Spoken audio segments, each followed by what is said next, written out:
Sir यहाँ हमें तकरीबन 1 हफ्ता हो गया है। हम जो है वो कोशिश कर रहे हैं ज्वाइनिंग की। हमने मेरिट पर जो है वो ये JST और PST दोनों टेस्ट पास किए हैं और दोनों टेस्ट हमने क्वालिफाई किए हैं। इंटरव्यू भी हमने जो है वो क्लियर किए हैं। तो उसके बाद जो है ये हमारा लेटर आया था। 1 हफ्ते से हम आ रहे हैं, लेकिन ये है कि वो ज्वाइनिंग हमें नहीं मिल पा रही है। साईं ये जेको है ये नओं हिकिड़ो 2 नंबर JST आयो आहे इहो बिल्कुलु नाबीन आहे। हाँ नाबीन माण्हू खे असीं क्लास में कीअं वठी वञूं, हिकिड़ो माण्हू असीं मुक़ररु करियूं उते हुन क्लास में वठी वञे, हुननि खे क्लास में विहारे हुननि खे टॉपिक लेक्चर ॾे ऐं ॿार हुननि जी क्लास में वेंदो त ॿार हूंदा हले ॿार निकिरी हलिया वञनि त हिनखे कहिड़ी ख़बर थिए क्लास में ॿार आहिनि न आहिनि। जबकि डायरेक्टर अज़ीज़ साहब खे अर्ज़ु कयोसीं सर ही नाबीन आहे, ही डिसेबल कोटा में आयो आहे, हिनखे किथे हिननि जो स्कूल आहिनि जिते हिननि जो आहिनि उते हिननि खे मुक़ररु कयो वञे। साईं चयो न तव्हां ज्वाइनिंग ॾियो।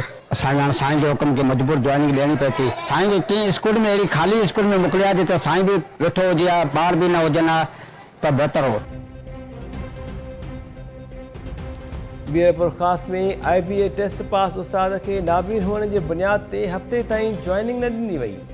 बीनाईअ खां महरूम उस्ताद फराज हुसैन जट के एहतजाज खां पोइ शाह वलीउल्लाह हाई स्कूल में ज्वाइनिंग ॾिनी वई। फराज हुसैन जट चयो त पंजाब में नाबीन उस्ताद अदालती हुकूमत तहत सरकारी स्कूल्स में पढ़ाए रहिया आहिनि। मूंखे ज्वाइनिंग ॾियण जे लाइ हफ़्ते ताईं रुलायो वियो। स्कूल के असिस्टेंट हेडमास्टर मोहम्मद इस्माइल लोहरियो जो चवणु आहे त हिकु नाबीन उस्ताद ॿारनि खे कीअं पढ़ाईंदो। फराज हुसैन के कंहिं ख़ाली स्कूल में मुक़ररु कयो वञे हा त बहितर हो। बाला ऑफिसर जे हुकुम ते नाबीन उस्ताद खे मजबूरीअ में ज्वाइनिंग ॾिनी अथव।